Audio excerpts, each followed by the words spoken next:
Avec vous sur Sud Radio pour le 10h midi, nous allons évidemment beaucoup parler de Bernard Tapie. Vous pouvez nous appeler 0826 300 300 si vous voulez réagir, nous raconter, nous dire si vous l'avez rencontré, quels souvenirs vous aurez vous garderez de lui. On va en parler ce matin avec Christian de Villeneuve. Bonjour. Bonjour. Journaliste politique. Michel Taube, fondateur du site d'information Opinion Internationale et fondateur d'Ensemble contre la peine de mort. Bonjour. Bonjour. Sophie de Menton, chef d'entreprise, présidente du mouvement Éthique.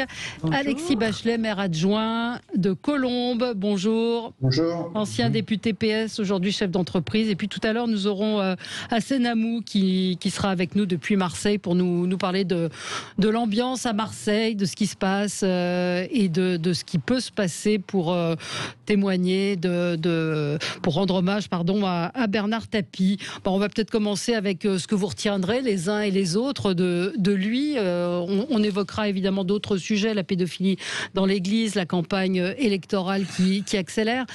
Quel souvenir vous garderez de lui, Sophie ? Vous le connaissiez ? C'est très compliqué, je le connaissais très très bien. Mon mari avait travaillé 3 ans avec lui.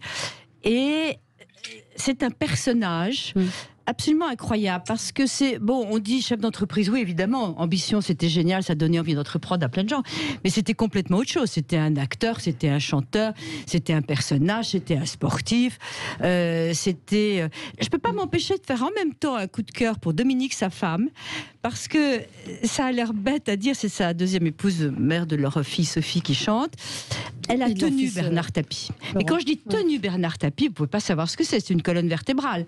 Quand il a fait quand même quelques mois de prison, elle était là tous les jours, elle l'empêchait de faire certaines choses, et un couple extraordinaire. Elle l'a empêché de retourner en politique. Oui, hein. interdit. Ouais. Pas empêché, c'est interdit. Et donc c'est forcément la vie, si vous voulez. Vous savez, il y a des trucs, on vous marche sur la queue et vous redressez la tête. Je veux dire, il était invincible. Et je crois que c'est un hommage à la vie, Bernard Tapie, avant toute chose. Il voulait gagner. Alors, c'était marrant parce qu'il aimait l'argent. Il a réhabilité un peu l'argent. Alors, vous me direz que c'est pas ce qu'il a fait de mieux tout le temps. Mais je trouve que c'est important. Nous sommes un pays qui est fâché avec l'argent. Pas toujours de manière... Vous avez tout à fait raison. Oui. Vous avez tout à fait raison. Cela dit, entre le Crédit Lyonnais et Bernard Tapie, je préfère encore Bernard Tapie. Au moins, il prend des risques. Oui. Non, mais voilà. Mais chef d'entreprise, en tout cas, qui a pour le coup mis l'entreprise à une époque où on n'en parlait pas beaucoup. On n'en parlait pas du tout. Il a donné envie aux jeunes d'entreprendre. Il leur a dit que c'était facile. Il leur a dit qu'il fallait qu'ils gagnent de l'argent, parce qu'il faut quand même aussi le dire. Il a fait Ambition, qui a été la seule émission pratiquement qu'on ait faite pour ça. Et puis, il a incarné l'entreprise. Regardez, aux États-Unis, ils ont des héros. Il y a Elon Musk. C'est un héros français, lui. Hein. Oui. Ah ben oui. C'est le Belmondo des entreprises. Exactement. C'est le bon mot. Oui, Belmondo des entreprises, vous diriez comme ça ? Oui. Christian de Villeneuve ? Non, alors moi j'ai eu 2 périodes avec Bernard Tapie. Quand j'étais le patron de la rédaction du Parisien, j'avais régulièrement des coups de fil musclés. Une fois sur 2 ou 2 fois sur 3, l'un des deux raccrochait. Parce qu'il n'était pas content des articles. Il n'était pas content d'un article. D'abord, il appelait le journaliste, après il m'appelait, et après il appelait mon prédécesseur avec qui il avait des relations plus étroites. Mais d'abord ça a été ma période quand je dirigeais le Parisien. Après, je l'ai vu il y a 18 mois, où je voulais faire avec lui un livre, un dictionnaire de la vie, c'est-à-dire de décliner sa vie selon un abécédaire. Et donc je l'ai rencontré, je suis allé le voir dans son hôtel rue des Saints-Pères. Alors, la première chose que sur le pas de la porte, il me dit je vous connais. Bon. Tout de suite la pression. Mais après, moi j'ai été frappé, c'est pas son intelligence. On parle beaucoup de l'homme d'affaires acrobatique, tout ça. Parce qu'il ne voulait pas faire un bilan de sa vie. La seule chose qui l'intéressait, c'était l'instant présent. Et la seule chose qui l'intéressait, c'était la lutte contre son cancer. Et ce qui m'a frappé, c'est sa connaissance scientifique, sa connaissance médicale. Il challengeait. Il bossait sur le cancer. Complètement. Il challengeait complètement ses médecins. Il cherchait quitte à être cobaye, il cherchait tous les protocoles les plus impossibles. possible. Et il est allé en suivre un en Belgique. Oui. Non, il m'a beaucoup impressionné. Moi, je trouve que Bernard Tapie, il a formidablement réussi la fin de sa vie. Parce que... Moi, j'ai connu le début de sa vie. Et voilà. Les années OM, mais effectivement, il serait mort il y a une quinzaine d'années. Il n'y aurait jamais eu cette émotion, il n'y aurait jamais eu cette couverture. Oui, enfin, on a une grande spécialité, c'est d'aimer les gens dès qu'ils meurent. Oui, je veux dire, c'est insupportable. Non, mais la façon... tout le monde rappelez-vous Jacques Chirac, qui, lorsqu'il était président, était honni et qui, effectivement, dans les 10 dernières années de sa vie, était le personnage le plus aimé des Français, ou presque. Ouais. Non, moi, ce que je voulais... Alors, Michel, on va pas avoir le temps parce qu'on va marquer une pause pour le journal, mais Alexis Bachelet, vous allez nous donner votre souvenir de Bernard Tapie, celui que vous garderez. Et je vous rappelle que vous pouvez réagir sur le Facebook de l'émission, le Twitter et au 0826 300 300. On est avec vous sur Sud Radio. À tout de suite.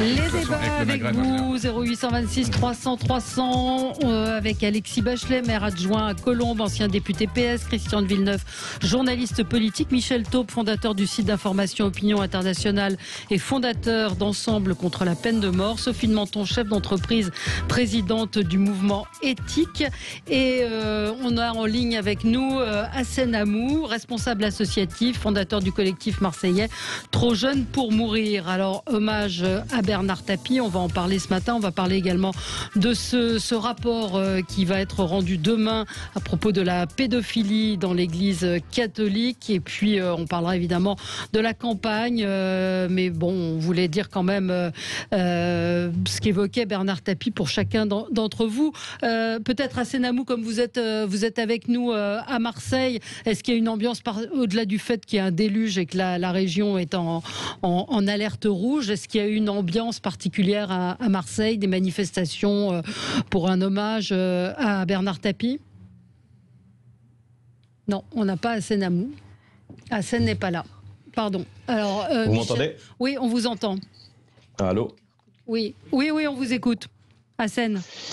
Oui, donc je disais ici, tout le monde se souvient, tout le monde vient donc au stade Vélodrome puisqu'il a été installé une photo de Bernard Tapie, donc les témoignages se succèdent.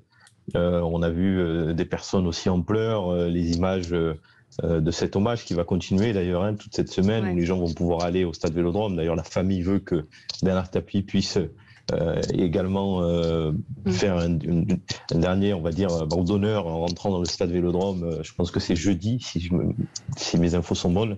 Et donc, effectivement, il y a cette ambiance particulière qui a touché l'intégralité de la ville. Et j'ai envie de dire, les gens se souviennent, les nouvelles générations aussi. C'est un homme qui a traversé les générations. Donc, c'est les plus grands qui expliquent aux plus petits. Et c'est quand même extraordinaire. Oui, vous avez quoi comme souvenir en tant que Marseillais? Je vais vous faire une petite confidence. J'ai partagé un combat politique avec Pape Diouf et j'ai rencontré Bernard Tapie fut un temps au moment où il reprenait la Provence, et c'était au Sofitel à Marseille où il avait quelques habitudes. Et je me souviens l'avoir vu, j'étais avec le président du club de foot Consola à Marseille dans les quartiers nord, et il était très en colère contre Guérini, qui avait décidé d'enlever un certain nombre de pages publicitaires dans le journal La Provence, puisqu'il estimait que ce journal lui portait atteinte. Et Jean-Claude Tapie, on venait le rencontrer sur la question des clubs amateurs, et il était tellement en colère qu'il nous a parlé de ça pendant au moins 30 à 40 minutes. Mais bon, c'était Tapie, quoi. Donc c'est un homme vrai, c'est un homme qui avait une grande gueule, qui faisait partie du paysage marseillais et qui était un homme extrêmement influent ici aussi. Donc pour nous, Tapie, hier, enfin tous les témoignages qui se sont succédés, ses amis depuis 24 heures, j'en parlerai peut-être pas aussi bien qu'eux, mais on a tous un souvenir, une anecdote avec Bernard Tapie, c'est ça qui est extraordinaire. Oui, alors, Christian, puis après je vais donner la parole C'est vrai que le temps du deuil, on respecte et on ne sort pas les mauvaises affaires. Mais ce que je trouve étonnant, c'est qu'on ne rappelle pas du tout qu'après le scandale EVA-OM, l'OM en question a été ruiné et est descendu en seconde division. Oui. C'est ça, on ne l'évoque pas du tout quand même. Alors mon cher Christian, il y a ce matin Luc Ferry qui citait, et je trouve ça superbe, Lénine sur Jaurès, qui le jour de sa mort a dit « En dire du mal aujourd'hui serait maladroit, en dire du bien m'est impossible ». Alors, Sophie, comme je n'ai pas encore parlé, j'aimerais saisir l'occasion de dire ce que je retiens de lui. Moi, je pensais que vous l'encenseriez pour une seule raison, Sophie. Vous êtes la fondatrice de J'aime ma boîte. Et je pense que s'il y a une personne qui aurait pu être votre président d'honneur, c'est bien Bernard Tapie qui a fait effectivement de sa boîte, des boîtes françaises, un peu les champions de notre pays. Donc ça, c'est en passant. Laissez-le terminer. Après, mon souvenir de. Oui, mais il n'a pas parlé encore. Mon souvenir de Bernard Tapie. Alors moi, je l'ai pas connu comme vous, Sophie et Christian, mais ce dont je me souviens, c'est tout simplement, j'avais 16 ans, entre 16 et 20 ans, donc j'étais téléspectateur, comme des millions de Français, et j'ai découvert Bernard Tapie à travers 2 expériences. L'émission Ambition, 86, qui effectivement a été une petite révolution médiatique et politique quelque part, parce que faire de l'entreprise, de l'esprit d'entreprise, le sujet à la mode, ça a été la réussite de Bernard Tapie. Et la deuxième chose, c'est 2 ans avant, et ça, j'aimerais citer ce qu'a dit Bernard Hinault, et c'est lui qui a donné une seconde chance à Bernard Hinault, qui avait déjà gagné 3 Tours de France et qui était un peu dans le creux de la vague, en créant l'équipe La Vie Claire. Et moi, j'ai connu Bernard Tapie, j'ai découvert Bernard Tapie lorsqu'il a créé cette équipe extraordinaire, ce duo entre Bernard Hinault et Greg LeMond, et qui a été extraordinaire. Et Bernard Hinault a dit une chose incroyable, il était comme nous. C'est-à-dire que c'était un grand champion, un grand champion sportif, économique, politique, etc. Mais il était de la trempe des plus grands champions. Mais en même temps, la face un peu plus sombre, entre guillemets, c'est que quand Bernard Hinault dit pour Bernard Tapie, il y avait les gagnants et les perdants. Il était des gagnants. C'est quand même une conception effectivement très violente, très dure de la vie en société. Et on a tous entendu des témoignages de ce que Bernard Tapie savait être un homme très dur aussi, et même très violent avec certaines personnes.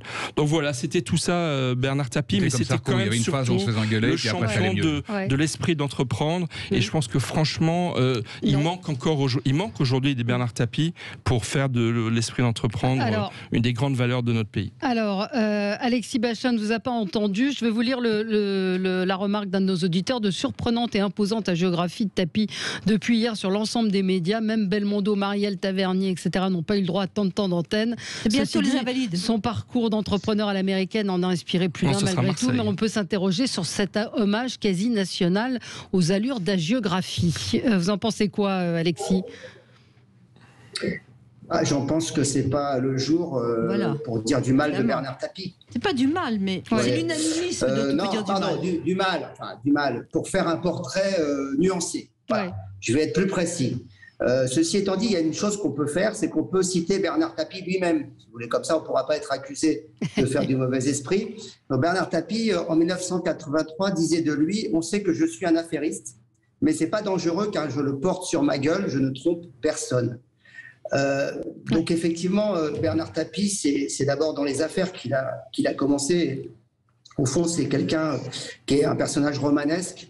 Moi, je garde un souvenir, mais bon, c'est aussi une question de génération. Moi, j'ai pas connu Ambition, tout ça, les années 80, j'étais trop jeune. Par contre, moi, j'étais devant ma télé, comme des millions de Français, le 26 mai 1993, quand l'OM a remporté la Ligue des Champions.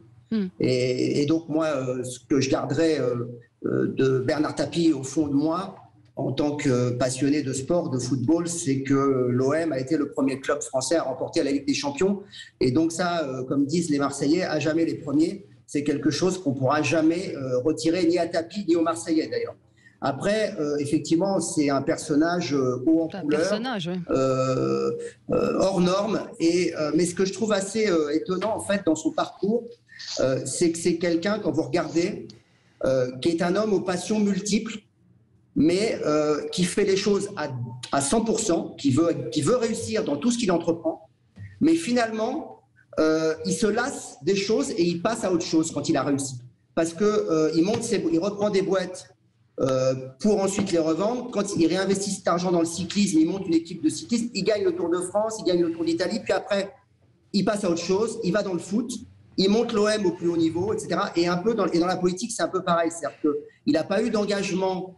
On va dire qu'il y a des gens qui sont passionnés par le sport et ils font ça toute leur vie, par la politique, et ils s'engagent pendant des années, des décennies. Et lui, il a tout fait en accéléré et il est passé d'un sujet à l'autre. Et finalement, c'est ça qui le rend un peu exceptionnel et qui faisait aussi de lui une figure atypique et médiatique, parce que je crois qu'il y a aussi quelque chose qui doit être perçu dans la personnalité de Bernard Tapie, c'est qu'il était un des premiers à comprendre le rôle de la télévision, des médias et le poids que ça représentait dans la société.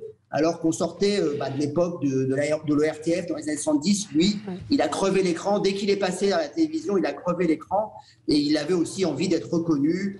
Et je crois qu'il a atteint ses objectifs. Voilà. Absolument. Hassan, vous voulez dire un mot ? Non, mais simplement, voilà, c'est un homme tout-terrain, et puis il a une dimension, il a un destin fascinant, ce mec. Donc après, effectivement, on peut revenir sur les affaires, et même si c'est pas le jour ni le moment, mais c'est un homme qui a fasciné plus d'un. Moi, j'ai des anecdotes, je vous disais, depuis hier, j'avais des témoignages, j'en ai pas mal, de gens qui me disaient à Seine, quand on faisait des campagnes et des élus marseillais, et qu'on allait dans les quartiers nord à Marseille, et qu'il annonçait les stades synthétiques qui n'étaient pas encore plus ou moins répandus en France, et que l'année d'après, la région prenait une décision à tout hasard de faire des stades synthétiques, tout le monde dans les quartiers pensait que c'était parce que Bernard Tapie était venu, pour une cité connue, la Castellane, annoncer ça, qu'on avait eu les stades synthétiques. Donc c'est un gars qui collait bien son temps, c'est un gars qui avait une gueule, qui a comme ça traversé, on disait l'homme aux 1000 vies, qui a traversé un certain nombre de vies, et qui a chamboulé les nôtres. Donc c'est quelqu'un qui collait bien son temps, qui a bousculé un certain nombre d'habitudes et de codes aussi. Oui, parce que je pense que c'est pas non plus un hasard s'il y a autant de temps d'antenne qui lui est consacré. Je pense qu'il y a peut-être que c'est trop, mais Sophie avait demandé la parole. Il y a plein de choses. D'abord, j'aimais énormément Bernard Tapie. Je suis inconditionnelle d'un amoureux de la vie, avec tous les défauts que ça peut avoir. Le fait de passer d'un sujet à l'autre était d'ailleurs très symptomatique, comme vous l'avez dit, de ce qu'il était.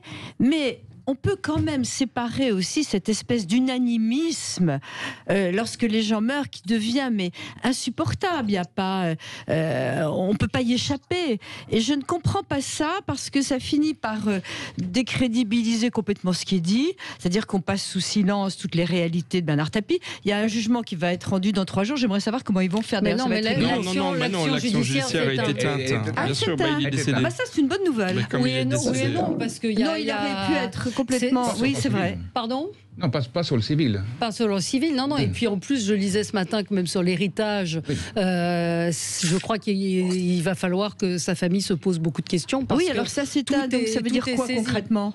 Parce que tout est saisi, il aurait pu tout récupérer dans 3 jours. Je ne sais pas. Non, sur ce qui a déjà été jugé, je pense. Oui, mais... quand même. Moi, je voudrais dire 2 choses. D'abord, on ne maîtrise pas l'ampleur d'un phénomène d'hommage. Non, mais c'est pas l'ampleur, c'est les médias. Non, mais c'est pas que les médias. Quand Johnny Hallyday est décédé, beaucoup de Français ne comprenaient pas qu'on fasse un tel hommage national à Johnny Hallyday. Ses fans, oui, mais il y a eu une circonspection c'est devenu maladif, pour que Emmanuel Macron et Brigitte Macron soient présents à la Madeleine pour faire un discours. Beaucoup de Français ne le comprenaient pas. Donc, pour Bernard Tapie, ça va être la même chose. Bernard Tapie, ça ne sera pas le cas. Pour Bernard Tapie, sauf à Marseille. Et je pense qu'il va y avoir vendredi à Marseille un événement d'ampleur nationale, parce que tout le peuple marseillais sera présent, c'est quasiment certain. Bien sûr, mais il n'y aura pas la Madeleine ni les Invalides. Mais on peut considérer qu'à Marseille, c'est quand même la 2e ville de France, ce qui s'y passe d'ampleur importante compte pour tout le pays. Et je pense d'ailleurs qu'Emmanuel Macron doit se demander s'il ne va pas y aller. Non. À mon avis, c'est la question en tous les cas actuellement se pose. La deuxième chose que je voudrais dire qui est peut-être anecdotique, mais pour moi est très important dans la conception du capitalisme, c'est que je trouve que Bernard Tapie est une très grande qualité qui manque à notre société française au niveau business et économique, c'est qu'il a donné à la fonction de vente ses lettres de noblesse. Lui, il a commencé comme vendeur. Et toute sa vie d'acteur économique, il a créé des écoles de vente pour former des jeunes à devenir des vendeurs. Si on se met à faire tout ce que Bernard Tapie a fait mais c'est important, c'est important parce qu'on a une conception de l'entreprise qui est où on met en valeur, on met en avant d'autres qualités que celle-ci. Et je pense que celle-ci, elle est très importante. Elle est beaucoup plus développée dans les pays anglo-saxons. Et là-dessus, il a été très utile. Il aurait vendu du sable à des Bédouins. Oui, mais c'est ça le Est-ce que vous seriez favorable à ce que le stade Vélodrome s'appelle Stade Bernard Tapie? Mais carrément. Mais c'est pas possible parce qu'il y a un sponsor, mais ça pourrait être Bernard Tapie. Bernard Tapie Belmondo. Ça, ou peut-être essayer de rebaptiser la commanderie, pourquoi pas. Mais moi, je pense qu'aujourd'hui, il a. Ou la bonne mère. Il a sa place. Et d'ailleurs, je veux dire à Sophie de Menton que le dernier déplacement des joueurs de l'OM hier a fait que beaucoup de gens se sont déplacés, y compris des gens qui étaient des sympathisants du club de l'OM. Et il y en a combien de Parisiens sont devenus Marseillais de cœur grâce à l'ascension de Tapie avec l'OM. Donc je pense qu'à un moment donné, voilà, il a aussi une dimension qu'on peut pas lui enlever et qui va au-delà de la cité phocéenne. Bien Donc j'ai envie de dire, c'est un peu normal parce qu'il a réellement marqué une génération. Et on est le seul club français à détenir cette étoile et cette victoire à l'heure encore où on se parle. Donc c'est quand même extraordinaire. Allez, on marque une pause, on se retrouve dans un instant. On aura Frédéric qui nous appelle de Gironde au 0826 300 300 pour réagir à la disparition de Bernard Tapie. À tout de suite. Les débats et l'hommage à Bernard Tapie ce matin avec vous, avec Alexis Bachelet, Christian de Villeneuve, Michel Taube et Sophie de Menton. Merci à Assénamou d'avoir été avec nous depuis Marseille. On a un auditeur, Frédéric, bonjour, qui souhaitait réagir. Bonjour. Bonjour. Alors je voulais déjà vous féliciter pour votre émission. Je suis un inconditionnel. Ah bah et je disais tout à l'heure à la personne que j'ai eue au standard que déjà je suis tout cœur avec vous quand vous relayez les tweets assez violents, virulents qui n'ont rien à faire dans un débat d'ailleurs.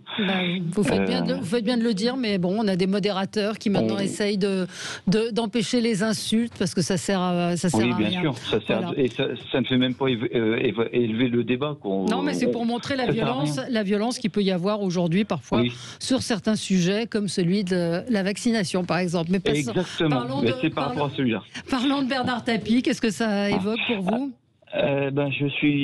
Disons que j'ai plus aucune certitude depuis ce week-end. Ouais.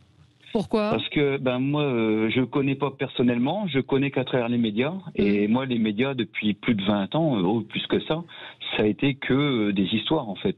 Pour moi, c'était... Alors, je veux mesurer mes mots. C'est vraiment qu'une impression. D'accord, mais c'est intéressant parce que c'est une perception. Non, mais c'est très intéressant, mais c'est la vraie réalité. Beaucoup de Français. C'est la réalité. Voilà. Pour moi, c'était un magouilleur fini, un escroc notoire. Ouais. C'était ça. D'accord. Ah oui, non, mais c'est clair. Moi, je vous le dis, c'est à chaque fois que je voyais parler. C'était un des côtés, une des facettes relayées par la presse, c'est vrai. Exactement, c'est ça. Je me rends compte aujourd'hui qu'il a été assassiné pendant des années par la presse. Oui, mais c'est ce que nous dit aussi un auditeur en disant les journalistes l'ont assassiné pendant des années et maintenant. L'idolâtre. Non, mais l'unanimisme est insupportable. Et donc votre vision, elle a changé depuis qu'il est malade? Non, la maladie, vous savez, soit vous le plaignez, soit vous vous dites, écoutez, à un moment, c'est un juste retour des choses. Donc, c'est encore. C'est dur, ça, quand même. Non, c'est pas mon ressenti à moi, mais vous allez en parler avec certaines personnes, ils vont dire le pauvre, il mérite pas ça. D'autres personnes, ils disent, quand on a été mauvais toute sa vie. Mais là, vous rentrez dans des. C'est dur, quand même. Tous ceux qui ont des cancers vont pas aimer. Oui, tous ceux qui ont des cancers n'ont pas forcément été méchants toute leur vie. Non, mais après, je vais vous dire, ce week-end, dans un premier temps, j'ai cru entendre le bal des faux culs, parce que tout le monde qui pleurait sur son nom après l'avoir dézingué, donc c'est le bal des faux culs. Et ce matin, j'ai entendu des proches parler, dont André Berkoff, dont je suis aussi un inconditionnel.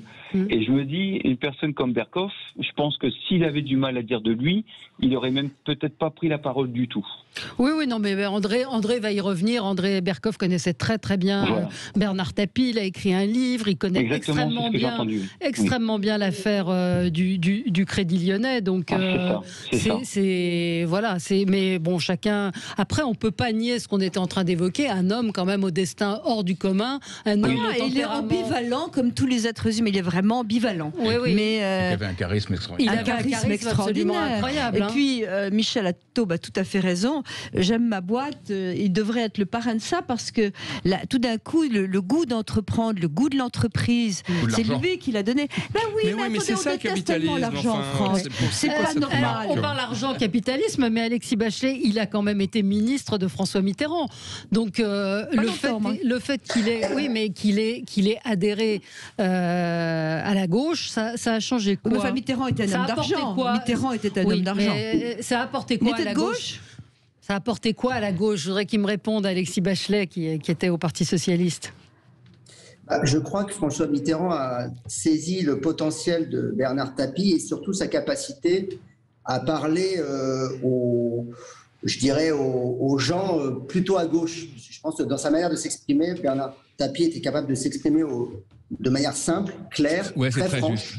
C'est très juste parce que pardonnez-moi, j'ai écouté ce matin un certain nombre de réactions et quelqu'un a dit à un moment, lui, on le comprenait. Et ça, c'est voilà.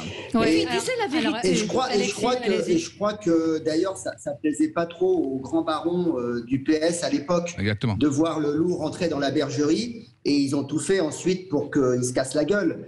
Donc la vérité, c'est que François Mitterrand avait compris que Bernard Tapie, en politique, allait casser les codes, comme il avait cassé les codes dans l'entreprise, dans le sport, et que ça pouvait lui servir au bénéfice de ce que lui voulait, François Mitterrand, c'est-à-dire réussir son deuxième septennat et essayer de continuer à s'adresser au plus grand nombre, et en particulier aux électeurs de gauche, et en particulier dans les électeurs de gauche, les électeurs populaires, qui, on le sait, ont décroché dès le premier septennat suite aux mesures d'austérité. Et ensuite, ça a été très compliqué. Le deuxième septennat de François Mitterrand, de ce point de vue-là, a été très compliqué. Et François Mitterrand s'est dit que peut-être Bernard Tapie pourrait être un allié. Et malheureusement, si je puis dire, la carrière de Bernard Tapie a été météorique parce qu'il a été élu député en 1989. Il a été ministre, mais quelques mois, ministre de la Ville. Et puis après, il a été aux Européennes aussi, puis à nouveau député. Mais c'est vrai qu'on peut dire que là où il a le moins réussi, c'est en politique finalement. Même si je retiens quand même qu'il avait réussi à la fois, je ne sais pas si vous vous rappelez, quand il était ministre, il avait dit qu'il faut mettre le chômage hors la loi. Oui. Donc évidemment, alors bon, c'était une formule, mais il y a des gens à qui ça avait pu parler, et puis il avait quand même fait un résultat plus qu'honorable, puisqu'il avait été devant la liste de Michel Rocard aux élections européennes de 1994. Dont on se souvient aussi que l'objectif était peut-être pour François Mitterrand de régler quelques comptes avec son ancien Premier ministre, et Bernard Tapie a été aussi l'outil de cela. Un dernier mot pour dire que s'il a marqué les esprits, je pense que c'est d'abord parce qu'on peut considérer que c'était un fabricant de bonheur. C'est-à-dire que quand on voit, c'est quelqu'un qui était dans la capacité à produire des émotions très fortes. Et après, on va dire que c'est un peu comme la drogue, si vous voulez. C'est qu'il y a des effets secondaires, voilà. Et que quand vous sortez de là, vous avez un peu la gueule de bois. Et donc les gens qui sont aujourd'hui contre Tapie, il y en a quand même. Ils vont dire, oui, mais c'était aussi un fabricant d'illusions. Et finalement, il a cassé tous ses jouets. Il a cassé l'OM, qui est allé en Ligue 2 après avoir gagné la Coupe d'Europe. En politique, il a abîmé l'image de la politique, etc., etc. Et il a abîmé même aussi l'image des entrepreneurs, parce que c'est vrai qu'on peut être entrepreneur sans forcément casser les boîtes, licencier. Et voilà, c'est un personnage très, très contrasté. Il était aussi un homme de gauche. Alors d'abord, plus précisément, il était membre du Parti radical de gauche. Il était député européen du Parti radical de gauche. Je crois que jamais le Parti radical de gauche a eu autant d'élus que sous la liste qu'il avait montée pour les européennes de 89, je crois. La deuxième chose, il était de gauche aussi sur une autre question qui le rendait épidermique, c'est la question de l'immigration. Il faut quand même rappeler qu'il a été un champion de la lutte contre Jean-Marie Le Pen, qui lui a quand même tenu tête, et c'était quand même un des seuls femmes ou hommes politiques qui a réussi à prendre le dessus sur Jean-Marie Le Pen en termes de combat politique.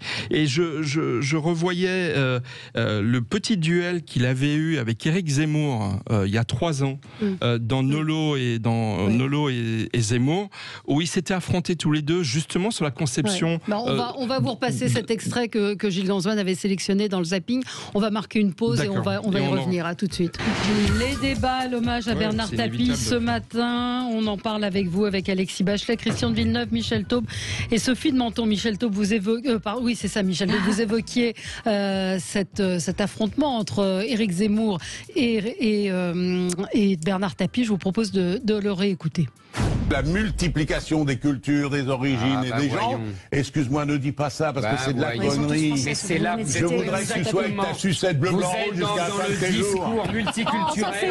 Vous êtes dans le discours multiculturel. En plus, la richesse. Allez parler à Sevran, à Vitry-Gargan. Mais j'y habitais, pas toi. Si, moi j'ai habité à Drancy. Alors non, Drancy, tu connais. T'as pas vu un Algérien de ta vie. Moi, j'ai bossé là-bas, j'étais avec eux. Vous parlez comme Arlène Désir, ce qui est une catastrophe. Non, pardon. Si, la richesse des cultures. Mais allez parler dans les banlieues de la richesse des cultures. Je dis pas de conneries, c'est vous qui dites des conneries. Mais non, parce que sinon tu vas continuer de raconter chaque fois la même musique. Mais c'est vous qui dites toujours les mêmes conneries depuis 30 ans. Là, tu es obligé, tu peux pas faire autrement. Faites pas le bordel, vous avez 30 ans de retard, Tapie. Ça, c'est les années 80. Aujourd'hui, il fait pas le bordel, l'ordre règne. L'ordre règne dans les banlieues, il n'y a plus de blanc, il n'y a plus de français, il souffre plus. Objectivement, je crois que le mec le plus malheureux, c'est toi. Mais vous avez 30 ans de retard. Tu vas mourir sans savoir. Mais vous êtes un ringard, vous avez 30 ans de retard. Attention, parce que toi aussi, je vais me lever, je vais t'en mettre une. Si je suis un ringard. Voilà, je vais me lever, je vais t'en mettre une. Voilà. Alors d'abord, Éric Zemmour. Rien n'a changé. D'abord, Éric Zemmour a rendu un hommage que j'ai trouvé très gentleman hier sur Twitter, un tweet de salutation à l'artiste Bernard Tapie. Et effectivement, je pense que Bernard Tapie, quand même, ça a été une de ses constantes toute sa vie, de se battre contre l'extrême droite et de dire, plutôt que de dénoncer l'immigration, misons sur l'ascenseur social. C'était ça, en fait, même pour les le gilets sens jaunes, politique. Et c'est pour ça que c'était un homme de gauche. C'est pour ça que c'était un homme de gauche. C'est qu'en fait, c'est aussi son choix de Marseille. C'est pas pour rien.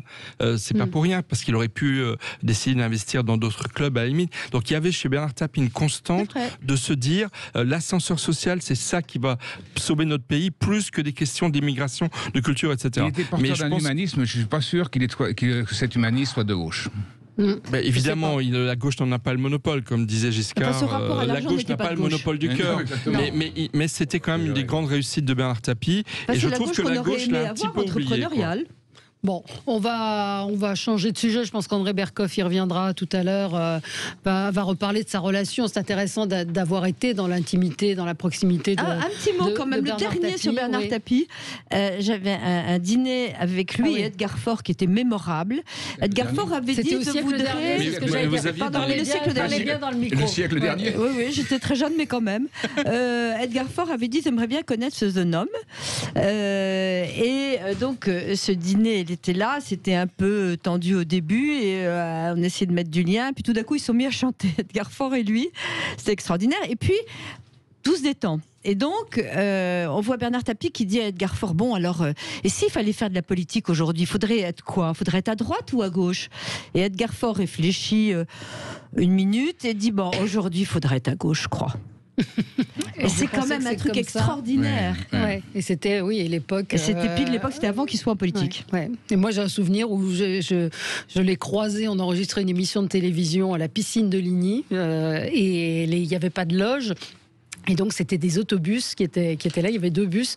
Et je me suis retrouvée avec lui. Et il s'est assis au volant en disant qu'est-ce que j'aurais aimé être conducteur de bus. C'est très sympa. Et on le croit en plus. J'ai toujours rêvé. Oui, non. Et puis il était très cash. Et puis quand j'étais sur LCI, il appelait régulièrement quand il n'était pas content de la manière dont on parlait de lui.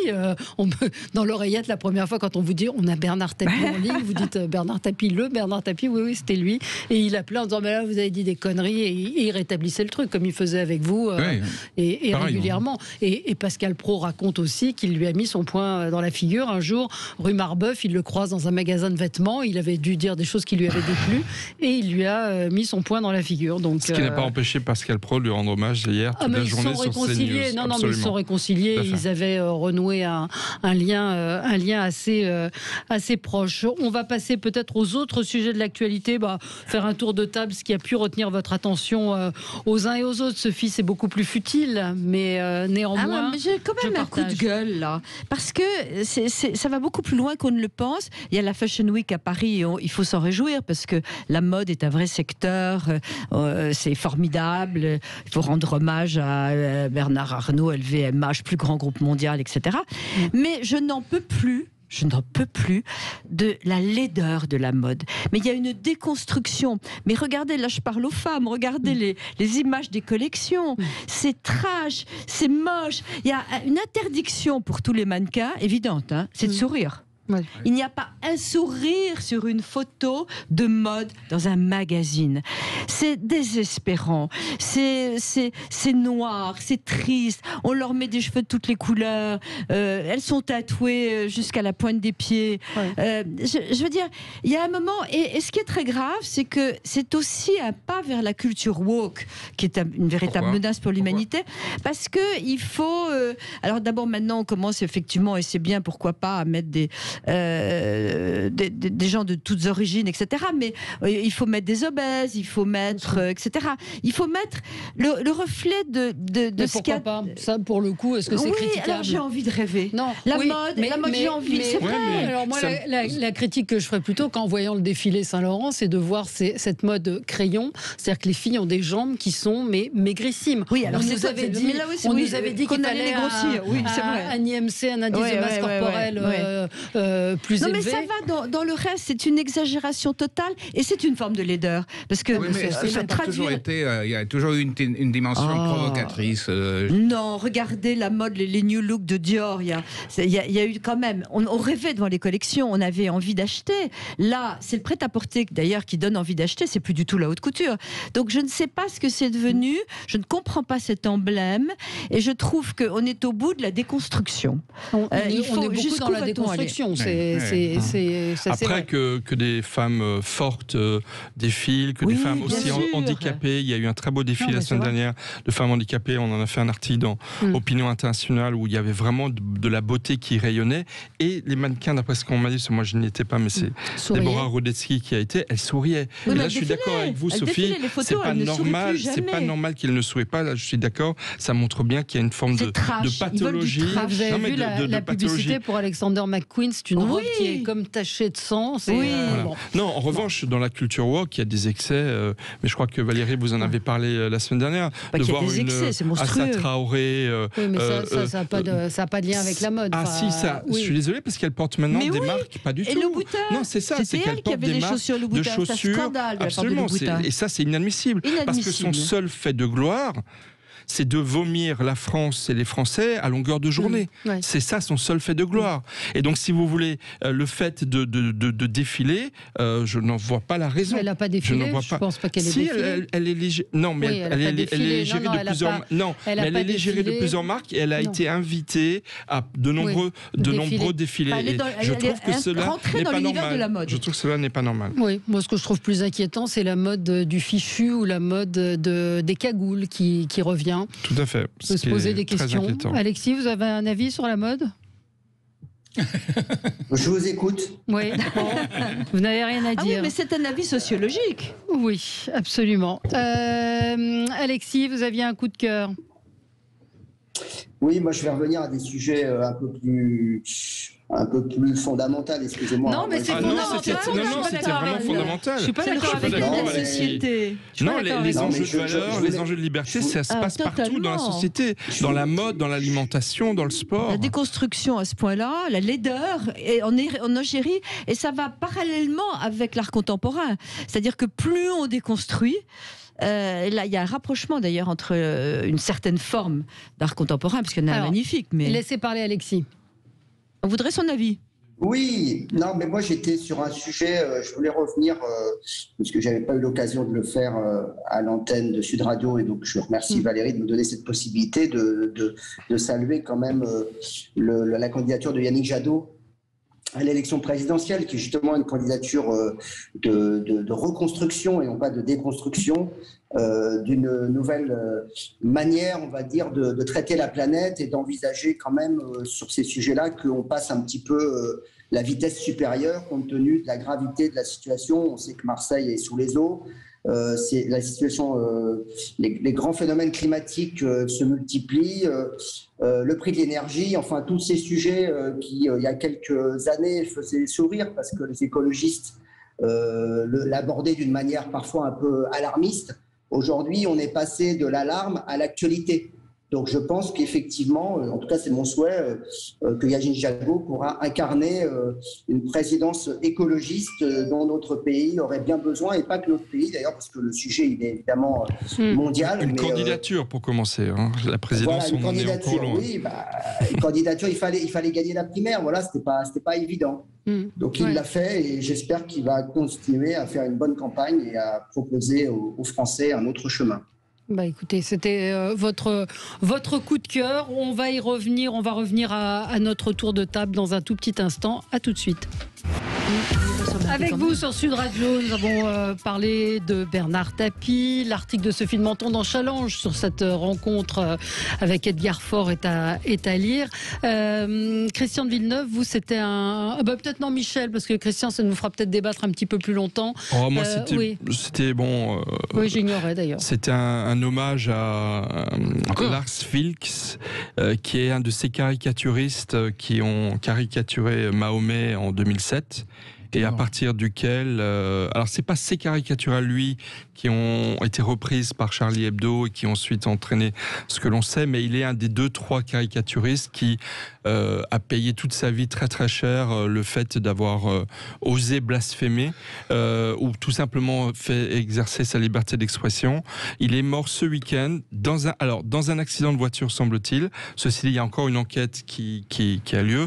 Mais moi, j'aimerais juste insister sur un point, c'est qu'en 2015, un islamiste avait failli l'assassiner dans une réunion publique à Copenhague, où était présent également l'ambassadeur de France, François Zimray.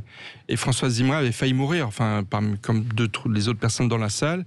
Et juste pour la petite anecdote, mais c'est important, ça en dit long quand même aussi sur l'attitude de la diplomatie française vis-à-vis notamment de ces diplomates, c'est qu'en fait, François Zimray, il l'a souvent dit, notamment à la une de mon média, mais ailleurs, n'avait pas trouvé beaucoup de soutien auprès de l'État, notamment de François Hollande, alors qu'encore une fois, il y avait eu un attentat terroriste dont notre ambassadeur avait failli mourir, et Lars Vilks également, qui est décédé ce week-end.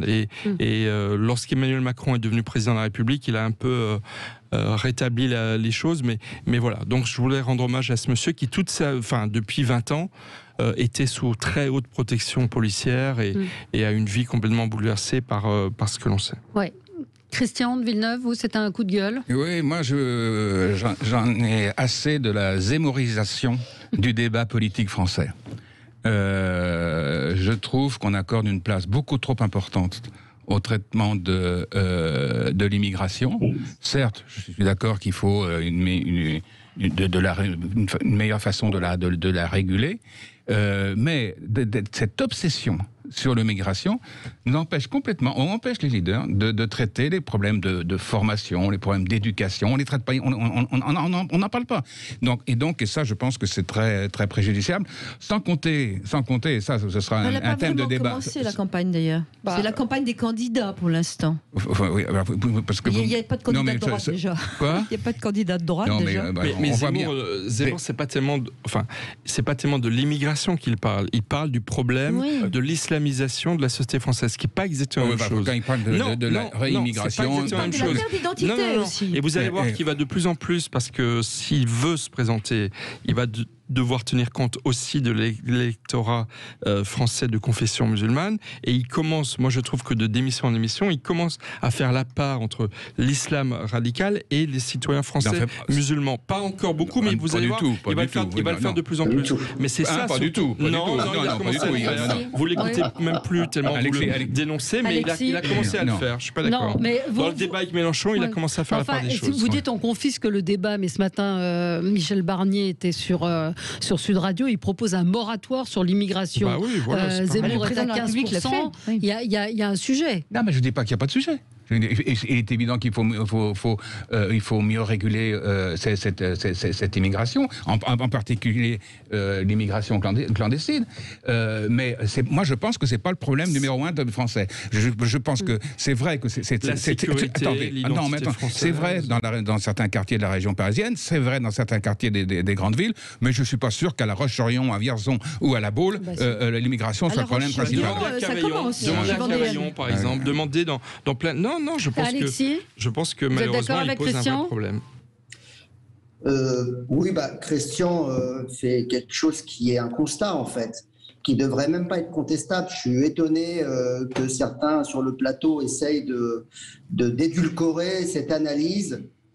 Comme si Zemmour allait dans la nuance et dans la finesse. Ah non, on a jamais dit ça. Je veux dire, non. Michel dit qu'il nuance. Moi, je n'ai pas entendu nuancer. Moi, pas très nuancé. Si, il fait le distinguo entre les islamistes et les citoyens français musulmans. Non, il ne fait pas du tout le distinguo.